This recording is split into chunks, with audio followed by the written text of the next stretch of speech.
The funding for this video is provided by the amazing members of our Patreon. Also contributions from viewers like you. Thank you. Yeah, I started from PBS Kids. What you gonna do? Fight me? Anyway, roll the video.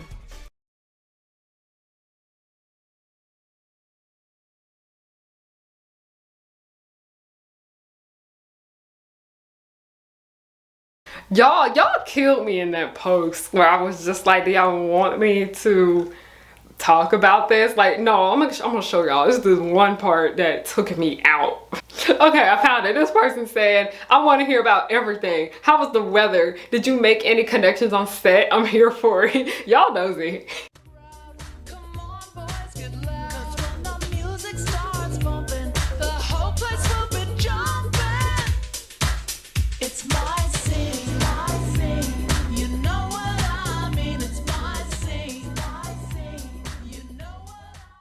Hi, so I am here to talk about my experience as an extra on Netflix's Do Revenge. Now, let's just kind of start from the beginning of this. A lot of y'all want to know which scene I was in and whatnot. I did about 3 scenes for this movie. The one that was in the beginning when Drea was doing the Teen Vogue ad, I was in the Teen Vogue ad.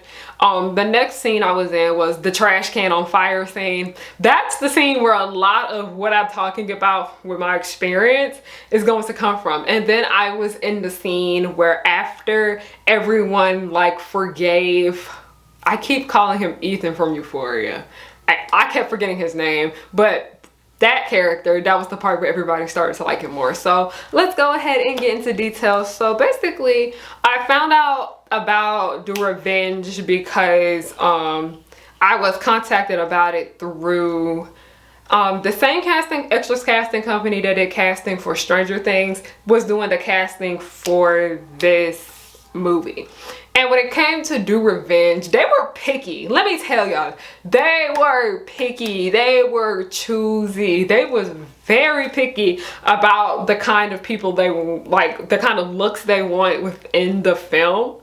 And they were like, yeah, the director hand selected y'all. Like, it was, even though it was a lot of extras in the movie, the upper heads and all that, they did hand select a lot of the people that was in it. That was the emails that I was told. They were like, yeah, you were handpicked, and that's great. We love that. So it was nice to know that I did have that. But because of that, part of the reason why they wanted certain looks and whatnot is because they wanted to put people in like different groups and whatever. I know my friends that I did make on the movie, they were a part of the Instagram witches. Y'all know Allegra's witches.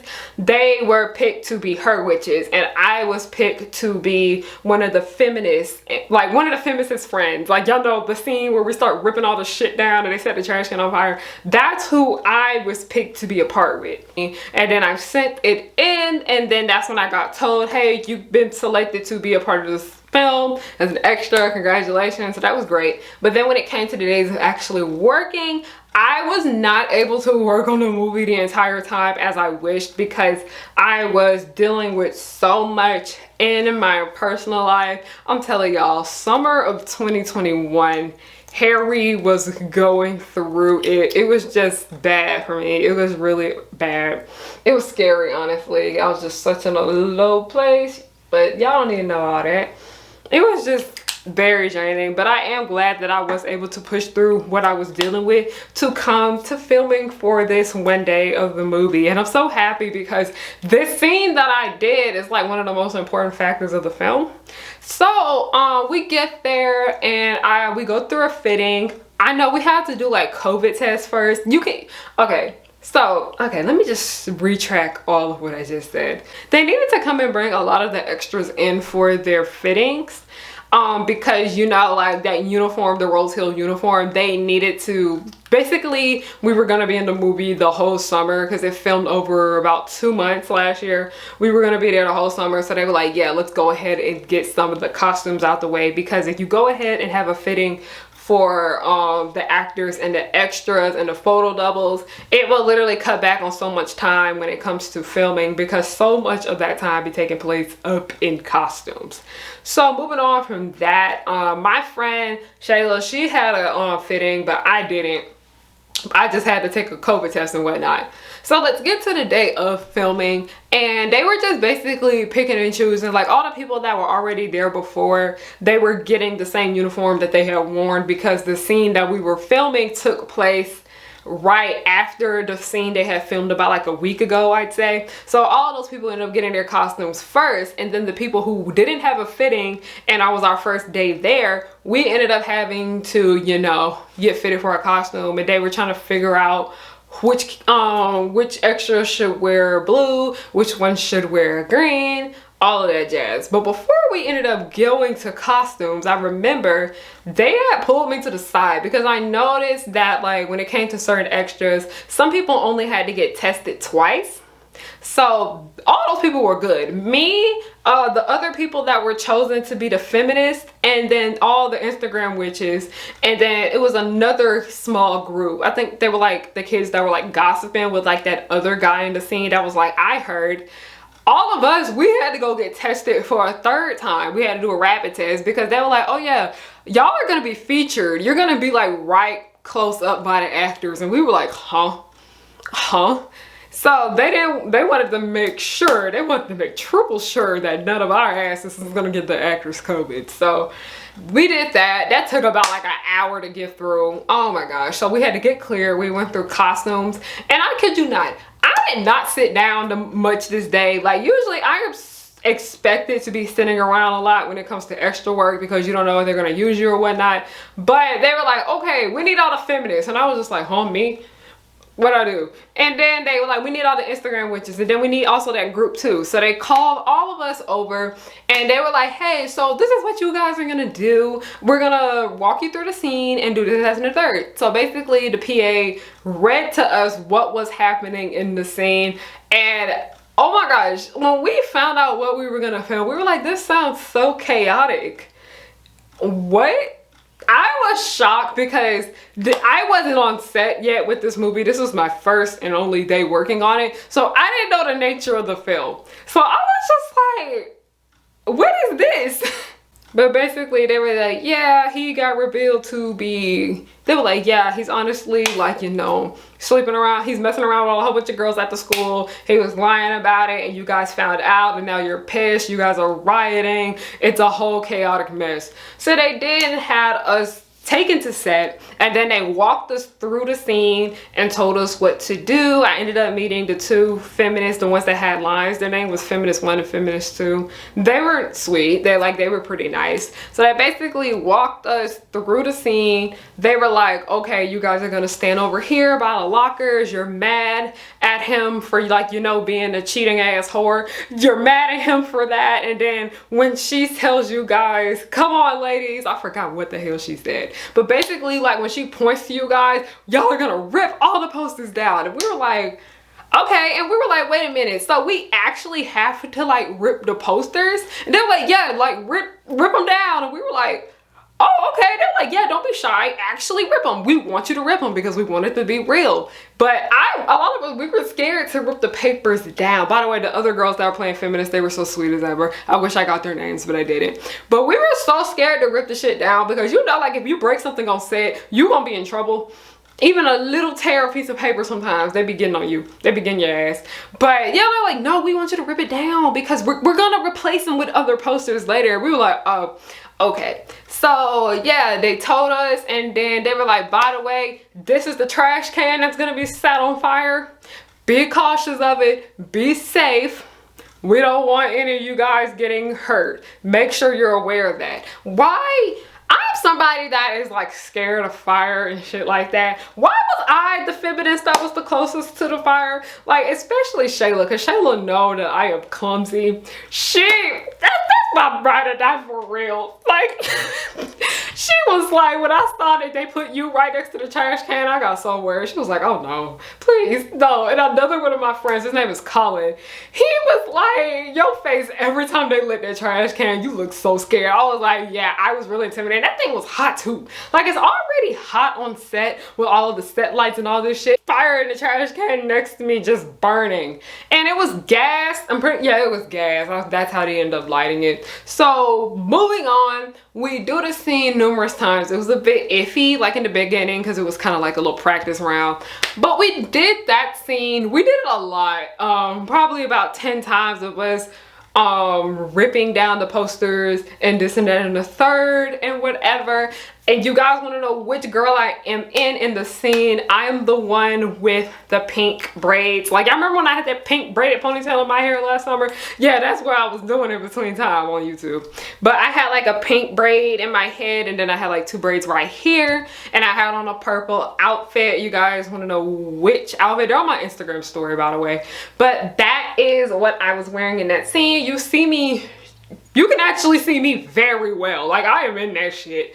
I was so scared because when it comes to like anything, this is not just extras, but it also comes to like, you know, principal actors just as well. We be so worried when it comes to like production because they're always gonna cut stuff. You never know what they're gonna keep and what they're gonna cut. And I was a bit worried because I was just like, are they gonna cut this scene? I got so excited for having this part in the film, and they're gonna cut it, and they didn't cut it. And I was proud because I was like, I am so nervous. Like, even though, like I said, I wasn't talking or nothing like that, I get very nervous about what I'm doing. So I was like so self-conscious the entire time.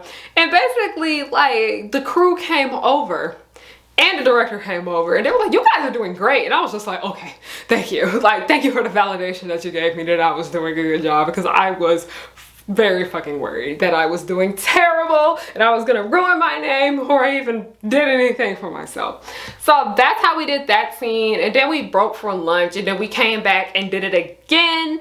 And the main reason we had to do that scene so many times is because it was like a steady cam shot. It was like so much going on, and if one little mistake happens in the scene, you kind of have to redo it. So they did numerous takes of it. And it was great. And I remember I couldn't see anything on the moderator because I was in the scene the entire time. And my friends were like, oh, you guys look great on camera. And I was like, oh, okay, thank you. I just be getting so self-conscious about that. So that was the end of the fire trash can scene. Moving on to the next scene. Basically, you know, this happens after the scene where everyone goes around and says that, oh, they're in an open relationship, trying to cover up like the embarrassment that she was facing, that her boyfriend was cheating on her. They were like, oh, this is we have an open relationship, it's okay. So basically it was that scene, and then the scene where everybody was like, I have a chance with him, I have a chance with him. I hate the fact that I can't want to just call him Ethan from Euphoria. That's what we're gonna call him. Everybody was like, oh, I have a chance with Ethan from Euphoria, I have a chance with Ethan from Euphoria. Yeah, that's how it was. And Phoebe did so great in her scene. Shout out to Phoebe. She was the blonde, and she was one of Allegra's witches. Like, she said that she had a date with him, and then Allegra walked by and was like, bitch, that's Phoebe. Shout out to Phoebe. Carried. Beautiful. Love her. But after we did that, right there, when it came to that scene, we were just crossing back and forth between the actors. So, like, you know, there has to be movement in the background, or it's just kind of gonna look like a dead zone. Yeah, so we did that scene. That's just like walking back and forth. And then they were like, okay, we need the feminists to come back. And we were like, yes. So they were like, okay, so basically, you guys like Ethan from Euphoria again. And we were like, huh? Like, we were confused. We were like, huh? Like, we like him again? And they were like, yeah, he's cool again. And we were like, okay. So we were like, yeah, we want you guys to put the pieces back together on the wall. And we were like, huh? And they were like, yeah, we want all of y'all to come together and put the pieces back together of all them posters y'all wrote down of him. And we were like, okay, okay. So that's what we did. And it was kind of funny because y'all know that scene from SpongeBob when he was like, let's play Rippy Bits? That's what we were doing. We were playing Rippy Bits. Out of all that paper that we ripped up, we could not find any of the pieces that went together. That's how many papers we ripped up. I'm pretty sure we ripped like 50 pages that day. But that was that. And then y'all know right after that scene, that's where Drea comes in and he was like, yeah, the principal needs to go see you. So that was that. That's pretty much how it went down. I love the uniform. It was super duper cute. I met some amazing people while working working on the film. I am very thankful that I had this opportunity to be a part of this movie, because after I worked on this movie and I did that scene, those like multiple scenes, I was like, this seems like something I know I'm gonna enjoy. People ask me, how was Camila Mendez? She was sweet. Like, how was the director, Jennifer, I'm pretty sure that's her name? She was sweet. Like, for the most part, all the cast members that were there when I was there, they were all pretty chill. They were all pretty much cool. But that's pretty much it. My experience is not that long working on The Revenge. This video is not as long as my, what is that video called? Shit, what is that thing called? My Stranger Things video. It's not as long as that because I worked on Stranger Things for like 2 months and I only worked here for 1 day. It's funny because I was not seen at all last season in Stranger Things, but I worked on this movie for 1 day and I was seen pretty well. That's funny, but that's Hollywood for you. Thank you guys so much for watching this video. I hope you guys enjoyed it. Yeah, The Revenge was fun. Go watch my video I made about it, because please watch that. I worked hard on that shit. But if you guys want to know ways you can support me, I have Buy Me a Coffee, I have Ko-fi, and I have Patreon. Link to all that good stuff will be down below. Next thing, I have a web series called The Progenies. Y'all, I was in between working on The Progenies while doing The Revenge and Stranger Things. Your girl was stressed and depressed. Link to that will be down below. Please donate to our GoFundMe if you can, so we can get back to filming. Yay. Hopefully in 2023 we can bring you guys a few more episodes of The Progenies. It's not cheap, it's not easy, and it's not quick to make a show. So yeah, I have 2 books coming out soon. They're going to be available for purchase on my website. I have merchandise on my website, harriyannahook.com. Also, my blog is over there just as well. And last but not least, just follow me on everything at Harriyanna, HARRIYANNA. Thank you guys so much for watching and have a good night.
Girls will just blow your mind. Buttercup like villains 3 at a time. Bubbles will smile while kicking your butt, and Blossom will lead them out of their ruts. Cherish and Powerpuff, 2 of a kind. Both wanna save the world before bedtime. From Townsville, Memphis, New York to LA, the Powerpuff Girls are just here to stay.